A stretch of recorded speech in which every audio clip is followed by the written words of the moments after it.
Hello students, एक बार फिर club academy के ऑनलाइन क्लासेस में आपका स्वागत है। आज हम बात करने जा रहे हैं सोशल साइंस के राजनीति विज्ञान विषय के अंतर्गत केंद्रीय मंत्रिपरिषद के गठन के बारे में। चलिए देखते हैं और समझते हैं कि केंद्रीय मंत्रिमंडल या मंत्रिपरिषद का गठन कैसे होता है। हेडिंग लगा देते हैं, केंद्रीय मंत्रिपरिषद।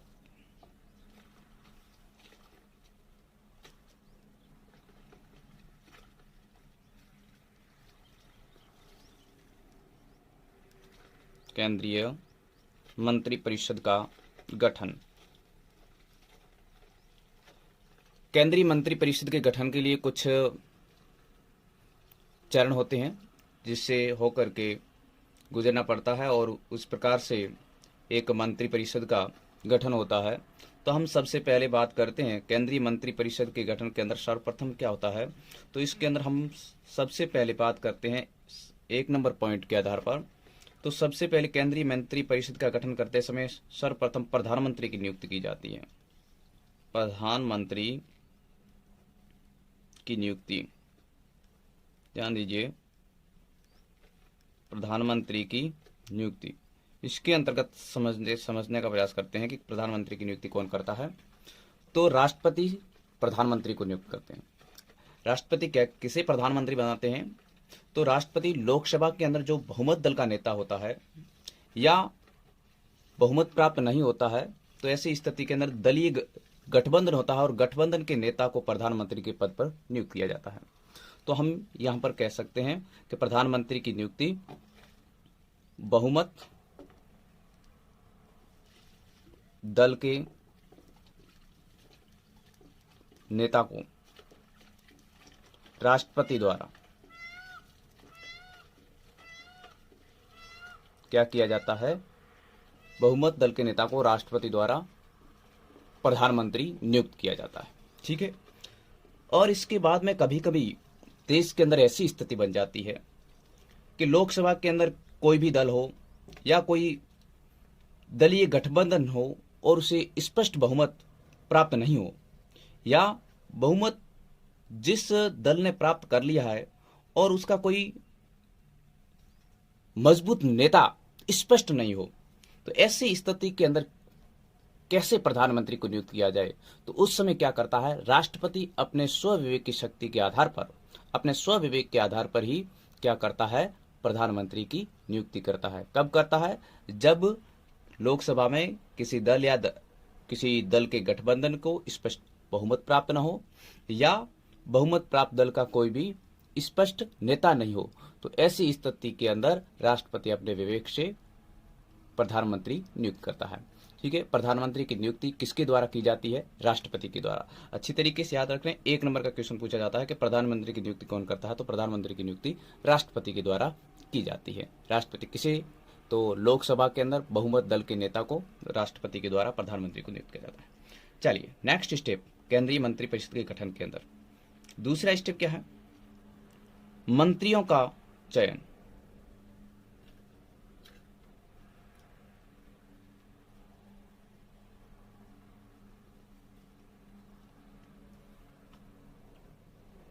अब केंद्रीय मंत्रिपरिषद के अंदर सर्वप्रथम नियुक्ति प्रधानमंत्री की हो गई। अब मंत्रिपरिषद के अंदर अन्य मंत्रियों का चयन किया जाता है और इस मंत्रियों का चयन कौन करता है? इन मंत्रियों की नियुक्ति कौन करता है? नियुक्ति तो राष्ट्रपति के द्वारा ही की जाती है, लेकिन किसके परामर्श से? प्रधानमंत्री के परामर्श से। तो हम यहां पर कह सकते हैं कि राष्ट्रपति क्या करता है? प्रधानमंत्री के परामर्श के आधार पर मंत्रियों की नियुक्ति करता है। मंत्रिपरिषद के मंत्रियों की नियुक्ति प्रधानमंत्री के परामर्श से राष्ट्रपति के द्वारा की जाती है। तो यहां पर लिख देते हैं, मंत्रियों का चयन राष्ट्रपति द्वारा प्रधानमंत्री के परामर्श से।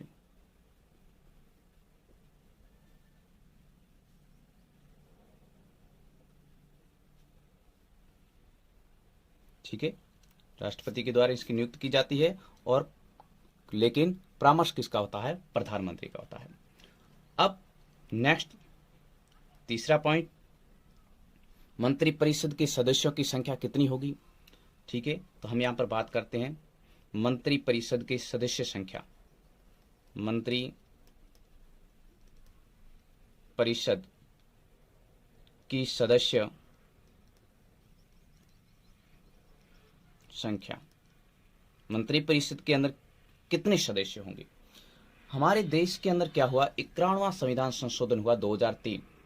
इसके अनुसार क्या किया गया, संघ की जो हमारी केंद्रीय मंत्रिपरिषद हो या राज्य की मंत्रिपरिषद हो, तो उसके अंदर केंद्रीय मंत्रिपरिषद की यहां पर बात कर रहे हैं, तो प्रधानमंत्री के साथ में जो मंत्रिपरिषद के जो सदस्यों की संख्या होगी वो लोकसभा के जितने सदस्य हैं, कुल सदस्य हैं, उन कुल सदस्यों का 15% अधिकतम सदस्य मंत्रिपरिषद के सदस्य हो सकते हैं। हमारे लोकसभा की कुल सीटों की संख्या कितनी है? कुल सदस्यों की संख्या 552 है। अब इस 552 के 15% सदस्य ही, अधिकतम 15% सदस्य ही मंत्रिपरिषद के सदस्य बन सकते हैं। ठीक है, तो हम बात करते हैं कि मंत्रिपरिषद के सदस्यों का निर्धारण कैसे होता है। तो हमारे देश के अंदर कौन सा संविधान संशोधन कहता है? 91वें संविधान संशोधन।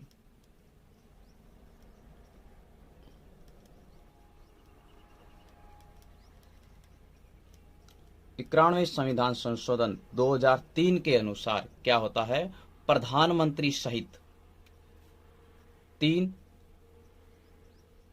प्रधानमंत्री सहित जो मंत्री है, उन मंत्रियों की संख्या कितनी होगी? लोकसभा के कुल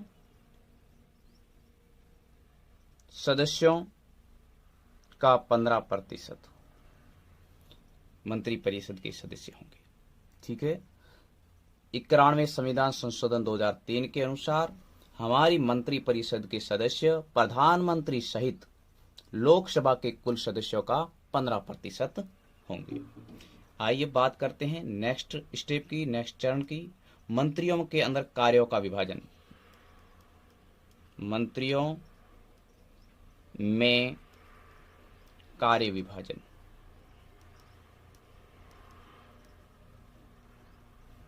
ठीक है, नेक्स्ट हेडिंग है मंत्रियों के अंदर कार्यों का विभाजन। मंत्रिपरिषद का जैसे मंत्रियों की नियुक्ति कर दी जाती है, प्रधानमंत्री की नियुक्ति हो जाती है, मंत्रियों का चयन होने के बाद में क्या होता है, प्रधानमंत्री उनके बीच विभागों का विभाजन करता है। इनको अलग अलग डिपार्टमेंट सौंपे जाते हैं, अलग अलग विभागों का उत्तरदायित्व इनको सौंपा जाता है। एक कैबिनेट मंत्री को उसके कार्यों को सहायता देने के लिए क्या किया जाता है, क्योंकि इसके अंदर मंत्रिपरिषद के अंदर 3 प्रकार के जो मंत्री होते हैं, श्रेणियां होती है, उसके अंदर जो मुख्य मंत्री होते हैं वो कैबिनेट मंत्री ही होते हैं। तो उनकी सहायता के लिए राज्य मंत्री, संसदीय सचिव या अन्य सचिव की नियुक्ति की जाती है, उप सचिव वगैरह बनाए जाते हैं।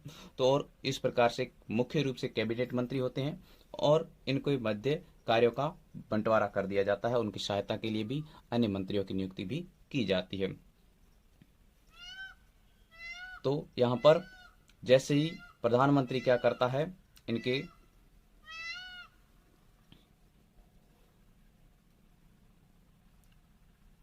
प्रधानमंत्री मंत्रियों के बीच विभागों का विभाजन या विभागों का बंटवारा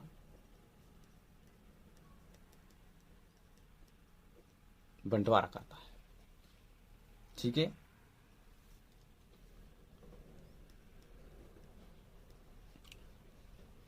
इसके बाद में आता है 5 नंबर पॉइंट, योग्यताएं। मंत्रियों की योग्यताएं। मंत्रियों की योग्यताएं यानी किसी मंत्रिपरिषद का मंत्री बनाया जा सकता है, सदस्य बनाया जा सकता है। मंत्रिपरिषद का सदस्य बनने के लिए सबसे पहले आवश्यक है कि वो संसद के किसी एक सदन का सदस्य होना चाहिए, यानी सदन का सदस्य हो, संसद के किसी सदन का सदस्य हो, सबसे पहली। उसके बाद में ये ऐसी कंडीशन भी हो जाती है कभी कभी कि जब मंत्री परिषद का गठन किया जा रहा हो और उस समय कोई ऐसे व्यक्ति को भी मंत्री बना दिया जाता है जो संसद के किसी सदन का सदस्य नहीं है, तो ऐसी स्थिति के अंदर उसे क्या करना होता है, 6 माह के अंदर अंदर संसद के किसी भी सदस्य का सदस्य बनना अनिवार्य होता है। यदि वो 6 महीने के अंदर संसद के किसी सदन का सदस्य नहीं बन पाता है तो उसे क्या करना पड़ता है, मंत्री परिषद के मंत्री पद से इस्तीफा देना पड़ता है, यानी मंत्री पद छोड़ना पड़ता है।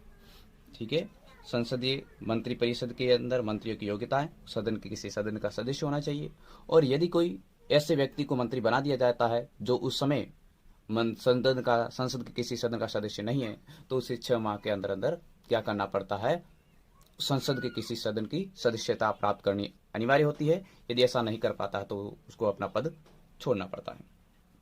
नेक्स्ट, छठा, शपथ ग्रहण। शपथ ग्रहण किसको कराई जाती है, मंत्रियों को कराई जाती है।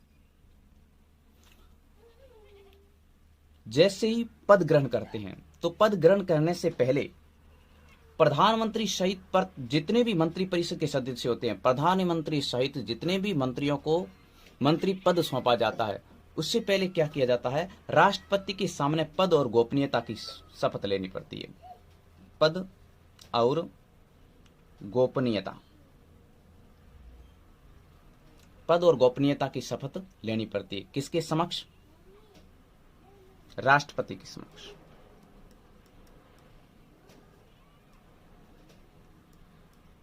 ठीक है, तो प्रधानमंत्री और उसके मंत्री परिषद के सदस्य किसकी शपथ लेते हैं, पद और गोपनीयता की शपथ लेते हैं। किसके समक्ष लेते हैं, राष्ट्रपति के समक्ष लेते हैं। आइए नेक्स्ट बात करते हैं 7 नंबर पॉइंट की, कार्यकाल। किसका कार्यकाल, हमारी मंत्री परिषद का कार्यकाल कितना होता है। ध्यान दीजिए, हमारी मंत्री परिषद का जो कार्यकाल होता है वो हमेशा सामान्यतः 5 वर्ष का होता है, सामान्यतः 5 वर्ष का होता है। और जो मंत्री परिषद अधिक से अधिक लोकसभा के कार्यकाल तक, यानी लोकसभा का कार्यकाल कितने तक हो, लोकसभा का कार्यकाल सामान्यतः 5 वर्ष का होता है।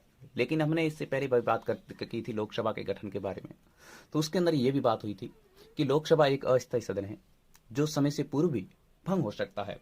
तो ऐसी स्थिति के अंदर व्यवहार में इसका कार्यकाल क्या होता है, संसद का जब तक विश्वास इसके ऊपर रहता है, लेकिन क्या होता है, संसद के विश्वास पर्यंत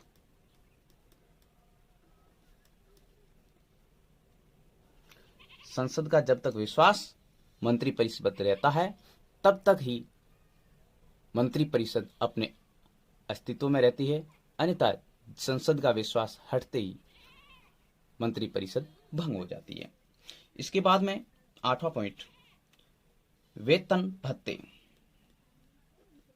वेतन भत्ते किसके, मंत्री परिषद के मंत्रियों के, इनके सदस्यों को जो मासिक वेतन दिया जाता है या निर्धारित भत्ते दिए जाते हैं, इसका प्रावधान है जो संसद द्वारा निर्धारित होते हैं। इनको मासिक वेतन दिया जाता है। ठीक है, मासिक वेतन व भत्ते दिए जाते हैं जो क्या होते हैं, संसद द्वारा निर्धारित होते हैं, दिए जाने का प्रावधान है। इसके बाद में एक और है श्रेणियां। किसकी श्रेणियां, मंत्रियों की श्रेणियां। मंत्रियों की 3 श्रेणियां हैं। मंत्रियों की कितनी श्रेणियां हैं, मंत्री परिषद के अंदर कितने प्रकार के मंत्री होती है, तो मंत्रियों की 3 श्रेणियां हैं। इन 3 श्रेणियों के अंदर क्या होता है, सबसे सर्वोत्तम प्रकार के जो मंत्री होते हैं उसके अंदर सबसे पहले होते हैं कैबिनेट मंत्री। कैबिनेट मंत्री सर्वोत्तम प्रकार के मंत्री होते हैं। दूसरी श्रेणी होती है राज्य मंत्री। ठीक है, और तीसरी जो श्रेणी होती है वो होती है उपमंत्री। तो इन तीनों श्रेणियों को सामूहिक रूप से हम क्या कहते हैं, इन तीनों श्रेणियों को सामूहिक रूप से हम कहते हैं मंत्री परिषद। और जब केवल और केवल कैबिनेट मंत्री ही शामिल हो तो उसे कहते हैं मंत्रिमंडल। मंत्रिमंडल के अंदर केवल और केवल कैबिनेट मंत्री ही शामिल होते हैं और मंत्री परिषद के अंदर कैबिनेट मंत्री, राज्य मंत्री और उप मंत्री सम्मिलित होते हैं, तीनों ही सम्मिलित होते हैं। इस तरीके से ये हमारी केंद्रीय मंत्री परिषद का गठन हो गया। एक बार पुनः समझने का प्रयास करेंगे हमें। जैसे कि मंत्री परिषद के गठन के अंदर सबसे पहले किसकी नियुक्ति होती है? प्रधानमंत्री की नियुक्ति किसके द्वारा? बहुमत दल के नेता को राष्ट्रपति के द्वारा की जाती है। उसके बाद में क्या होता है? मंत्रियों का चयन होता है। और मंत्रियों का चयन कौन करता है? मंत्रियों का चयन राष्ट्रपति के द्वारा किया जाता है, लेकिन प्रधानमंत्री के परामर्श के आधार पर, यानी प्रधानमंत्री के परामर्श से राष्ट्रपति के द्वारा मंत्रियों का चयन किया जाता है। मंत्रिपरिषद की सदस्य संख्या 91वें संविधान संशोधन 2003 के अनुसार प्रधानमंत्री के साथ मंत्रियों की जो संख्या है वो लोकसभा के कुल सदस्यों का अधिकतम 15% होनी चाहिए। मंत्रियों में कार्य विभाजन, तो मंत्रियों के अंदर जैसे मंत्रिपरिषद का गठन होता है उसके बाद में उनके मध्य कार्यों का विभाजन प्रधानमंत्री के द्वारा विभागों का बंटवारा उनको कर दिया जाता है। और इसके साथ साथ में इनकी सहायता के लिए राज्य मंत्री या उप मंत्री और संसदीय सचिव की नियुक्ति भी की जाती है। मंत्रियों की योग्यता क्या है? वो संसद के किसी सदन का सदस्य होना चाहिए, और यदि कोई व्यक्ति जिसे मंत्रिपरिषद का सदस्य चुन लिया गया है लेकिन वो संसद का उस समय सदस्य नहीं है, संसद के किसी सदन का, तो उसे 6 माह के अंदर अंदर संसद की सदस्यता ग्रहण करनी अनिवार्य होती है, अन्यथा उसको अपना पद छोड़ना पड़ता है। शपथ ग्रहण, तो मंत्रिपरिषद के सदस्य होते हैं वो अपने पद और गोपनीयता की शपथ राष्ट्रपति के सामने लेते हैं। कार्यकाल, सामान्य कार्यकाल 5 वर्ष का होता है, लेकिन संसद के विश्वास पर्यंत तक ही ये मंत्रिपरिषद अपने अस्तित्व में रहती है। यदि विश्वास पहले भंग हो जाता है तो मंत्रिपरिषद समय से पूर्व भी भंग हो सकती है। वेतन भत्ते, केंद्रीय मंत्रिपरिषद के सदस्यों मंत्रियों की वेतन भत्ते संसद के द्वारा निर्धारित की जाते हैं, समय समय पर परिवर्तित होते रहते हैं। श्रेणियां, मंत्रिपरिषद के मंत्रियों की श्रेणियां 3 हैं: कैबिनेट मंत्री, राज्य मंत्री और उप मंत्री। इनको सामूहिक रूप से मंत्रिपरिषद कहा जाता है। और मंत्रिमंडल, जिसके अंदर केवल कैबिनेट स्तर के ही मंत्री सम्मिलित होते हैं। आशा करते हैं मंत्रिपरिषद के गठन के बारे में आपको अच्छे तरीके से समझ में आएगा। जय हिंद।